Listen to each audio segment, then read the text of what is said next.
നമ്മുടെ ബഹുമാന്യനായ മുഖ്യമന്ത്രി മനസ്സിരുത്തി ഈ മയക്കുമരുന്ന് മാഫിയക്കെതിരെ ഗവൺമെന്റ് ചലിക്കാൻ തീരുമാനിച്ചാൽ കേരളത്തിലെ 24 മണിക്കൂർ കൊണ്ട് മാഫിയകളെ അടിച്ചൊതുക്കാൻ സാധിക്കും എന്ന് വിശ്വസിക്കുന്ന ഒരാളാണ് ഞാൻ. നിങ്ങൾക്ക് ഓർമ്മയുണ്ടോ, ഉമ്മൻചാണ്ടി സർക്കാരിന്റെ അവസാന നാളുകളിൽ ഞാനന്ന് DGP ആയിരുന്നു. എറണാകുളത്ത് നൈജീരിയയിൽ നിന്ന് കൊക്കൈൻ കൊണ്ടുവന്നു. ഒരു സിനിമാ താരം അതിൽ പ്രതിയായിരുന്നു. ആ സിനിമാ താരം പ്രതിയായി ഒരു ലോഡ്ജ് റെയ്ഡ് ചെയ്തപ്പോഴാണ് ആ സിനിമാ താരത്തെയും അദ്ദേഹത്തിന്റെ കൂടെ ഉണ്ടായിരുന്നവരെയും അറസ്റ്റ് ചെയ്തത്. അദ്ദേഹം ജയിലിൽ കിടന്നു. അദ്ദേഹത്തിന് ജാമ്യാപേക്ഷ വന്നു. ആ നാർക്കോട്ടിക് സബ്സ്റ്റൻസ് കൊക്കൈൻ കൊണ്ടുവന്ന നൈജീരിയക്കാരനെ രാത്രി ഉമ്മൻചാണ്ടി അന്നത്തെ മുഖ്യമന്ത്രി എന്നെ വിളിച്ചിട്ട് ഈ ബെയിലിന്റെ കാര്യങ്ങൾ അന്വേഷിച്ചു. ഞാൻ പറഞ്ഞു, ആ കൊണ്ടുവന്ന ആളെ പിടിക്കേണ്ടതും വളരെ പരമപ്രധാനമാണ്.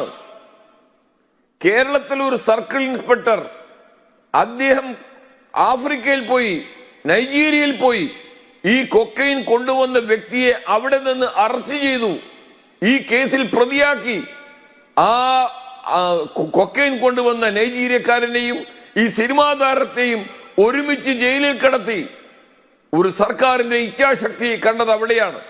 അന്ന് ഞാൻ ഇന്നും ഓർമ്മിക്കുന്നു, ഹൈക്കോടതിയിൽ Kochi was A hub of all narcotics activities അതിന്റെ ഒരു കണക്ക് വായിച്ചപ്പോൾ അന്ന് ജാമ്യാപേക്ഷ കേട്ട ബഹുമാനപ്പെട്ട ശ്രീ കമാൽ പാഷ ഒരു കാരണവശാലും ജാമ്യം കൊടുക്കില്ല എന്ന് പറഞ്ഞ് ജാമ്യം നിഷേധിച്ചു.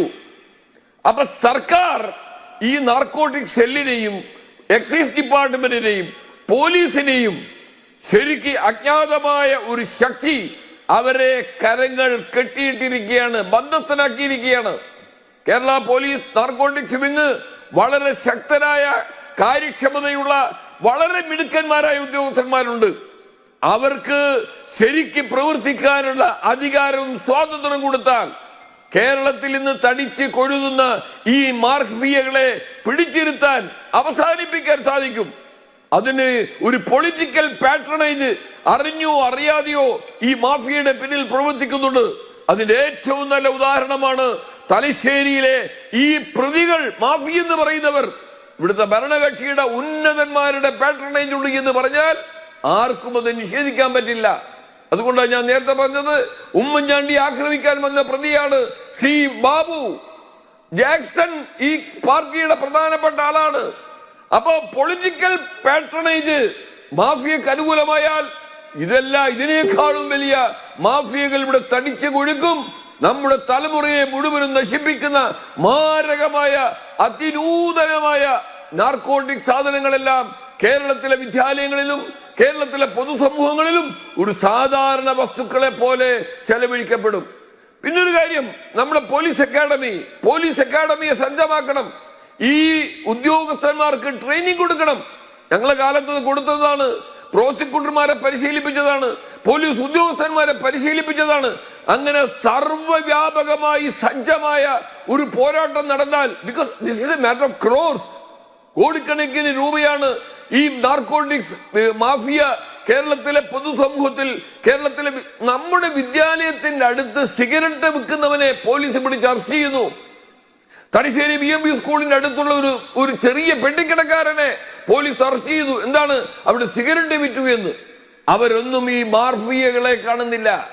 അവരൊന്നും തന്നെ ഈ നാർക്കോട്ടിക്സ് ഇത്ര ശക്തമായ രീതിയിൽ നമ്മുടെ സ്കൂളുകളെ ചുറ്റിപ്പറ്റി, കോളേജുകളെ ചുറ്റിപ്പറ്റി പൊതുസമൂഹത്തിനിടയിൽ മാരകമായ വിഷത്തെ പോലെ വ്യാപിച്ചു കൊണ്ടിരിക്കുന്ന ഈ മാഫിയകളെ കാണുന്നില്ല. ജീവൻ നഷ്ടപ്പെടുന്നു. പോലീസ് എവിടെ? ഈ മരണത്തിന്റെ പിന്നിലുള്ള ഗൂഢസംഘത്തെ കണ്ടുപിടിക്കാൻ കേരളത്തിലെ ആഭ്യന്തര വകുപ്പ്, ഒന്നുകിൽ ആഭ്യന്തര വകുപ്പ് കൊള്ളരുതാത്തവരാണെന്ന് പറയണം, അല്ലെങ്കിൽ അവർ കഴിവുള്ളവരാണ്. അവരെ അന്വേഷിപ്പിക്കാനും പ്രതികളെ പിടിക്കാനും ഒരു ശക്തി, ഭരണതലത്തിലെ പൊളിറ്റിക്കൽ ലീഡർഷിപ്പ് അവരെ സമ്മതിക്കുന്നില്ല എന്ന് പറയണം. അങ്ങനെ മാഫിയകളെ പിടിച്ച് പൂട്ടുന്നതിൽ രാഷ്ട്രീയ നേതൃത്വം അതിന്റെ പിന്നിൽ കള്ളക്കളി കളിക്കുന്നുണ്ടെങ്കിൽ നമ്മുടെ യഥാർത്ഥ മാഫിയ നാർക്കോട്ടിക്സ് മാഫിയ മാത്രമല്ല, നമ്മളെ രാഷ്ട്രീയ മാഫിയ, പൊളിറ്റിക്കൽ മാഫിയ ഇതിന്റെ പിന്നിൽ പ്രവർത്തിക്കുന്നുണ്ട്. വിനു, അവരെയാണ് ജനം കണ്ടെടുത്തത്. അതിന്റെ ഏറ്റവും നല്ല ഉദാഹരണമാണ് തലശ്ശേരിയിൽ. വാദിയും പ്രതിയും ഒരു കൂട്ടറാണ്. മുഖ്യമന്ത്രിയോട് ചോദിക്കണം, ആരാണ് ഈ പ്രതികൾ? ഇവർ ഇത്രയും വലിയ തടിച്ചു കൊടുത്ത മാഫിയകളാണെങ്കിൽ ഇവരെ പേരിൽ ഇന്നേ വരെ ഒരു കേസെടുത്തില്ല. ഇന്നേ വരെ വീടുകളിൽ ഇവരുടെ വാസസ്ഥലങ്ങളിൽ പോലീസ് റെയ്ഡ് ചെയ്തില്ല. അവര് പോലീസിന് വിലക്കാണ്, നാർക്കോട്ടിക്സ് ഉദ്യോഗസ്ഥന്മാർക്ക് വിലക്കാണ്. അതിന് കാരണം എന്താണ്? നിങ്ങൾക്ക് എന്തും ചെയ്യാം, നിങ്ങളൊരു രാഷ്ട്രീയ പരിരക്ഷ നിങ്ങൾക്കുണ്ട്.